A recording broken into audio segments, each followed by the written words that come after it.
No, I can't say that at all. I think it's a possibility. They're trying to look between you people. Don't talk to me that way. You're just a lightweight. Don't talk to me that way. Don't talk to. I'm the president of the United States. Don't ever talk to the president that way. How small? And I'm not just talking about the desk he was sitting at, but what a small moment for the presidency. Joining us now, CNN political analyst Tolu Olorunnipa. He's a White House reporter for the Washington Post. Also with us, CNN global affairs analyst Susan Glasser. She's a staff writer at The New Yorker. He was yelling at Jeff Mason, one of the most mild-mannered reporters you'll find in America. I don't mean mild-mannered in terms of how good he is as a reporter. I mean he's just a calm guy. He doesn't attack anybody. So that was a small moment. You know, the president sitting at that tiny desk is sort of a metaphor for the moment, Susan. It's sort of like the desk you sit at during a parent-teacher conference when you're sitting at, a third grader's desk. That's what the president looked like, is a large man at a small desk in a small moment spouting lies that were filled with rancor on Thanksgiving. Well, that's right, John. I mean, I have to say, like many people, I was having my Thanksgiving dinner when this was all playing out. And, it's just so discordant to have a president of the United States who not only is refusing to concede the election, but is so self-obsessed at this moment during the pandemic when people are separated from their loved ones, probably in many cases for the first time in their lives, not having the holiday together. Instead, the president continues to be so self-absorbed. And one thing I think that's been very striking, and yesterday's appearance underscored that, there doesn't seem to be anyone around him who can, give him unvarnished advice about what this looks like. The president has always prided himself on appearing to be strong, to be a tough guy. He's writing a new entry in the dictionary for sore loser. This does not project strength, needless to say. It doesn't project confidence in any way. And of course, it's really seems so divorced from what the role of the president of the United States is in any other context. It tells you a lot that the main headline news from that press conference was the president saying he will leave the White House if he is voted out by the Electoral College on December 14th. This is not supposed to be a suspenseful outcome, folks. This is just supposed to be how American democracy works.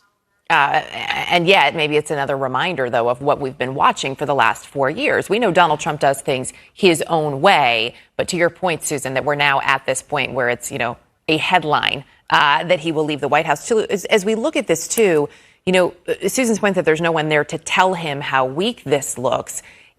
There's also no one apparently to tell him, and likely he wouldn't listen, to tell him what you should do on Thanksgiving if you're addressing the country. It's not about your sour grapes. And it's not about being concerned, if you're going to talk about coronavirus, which is ravaging the country, it's not about being concerned that maybe Joe Biden would get credit for the vaccine. And those were the only two things that he could bring up, railing on the election and don't let Biden get credit for the vaccine.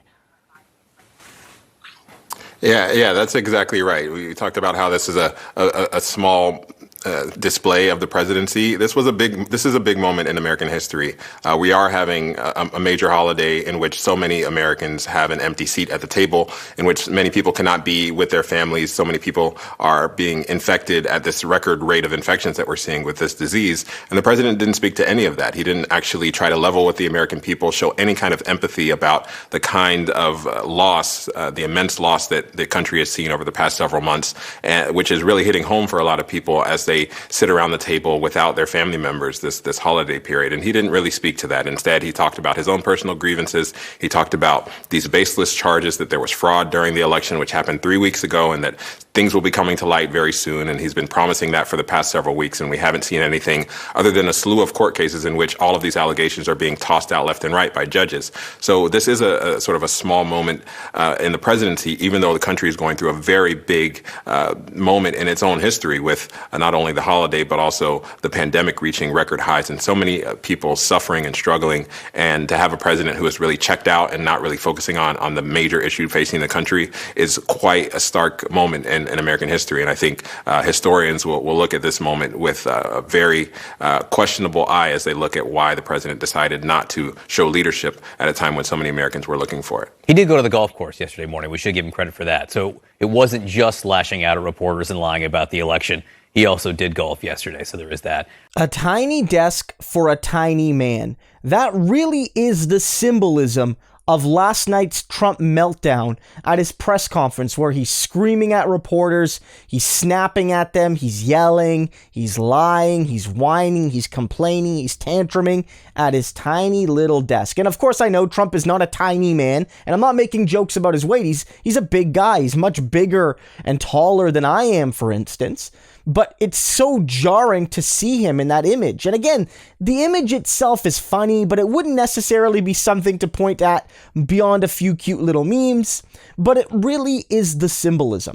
Because guys, even if you like Trump, and I don't have a lot of pro-Trump viewers on this channel, but even if you like Trump, the image that sent, like visually, but also symbolically, was pathetic.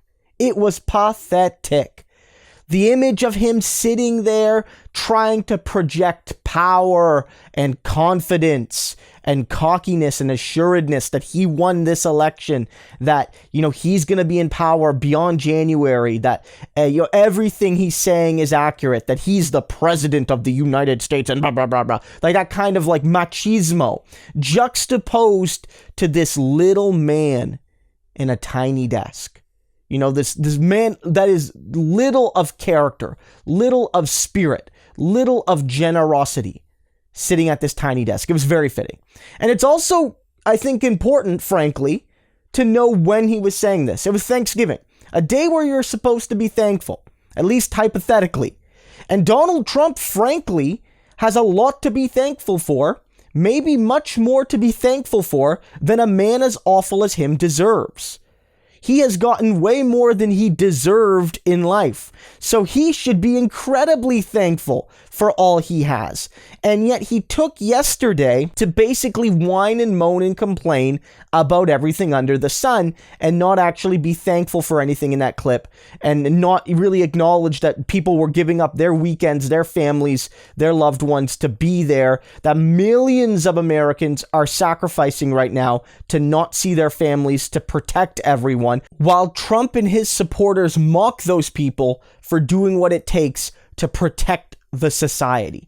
Again, this really is one of those epitomatic moments of the Trump presidency, and it's fitting that it's right at the end. A man with a tenuous grip on power, with a tenuous grip on reality, sitting at a tiny desk, lashing out at everyone, and not taking responsibility for himself.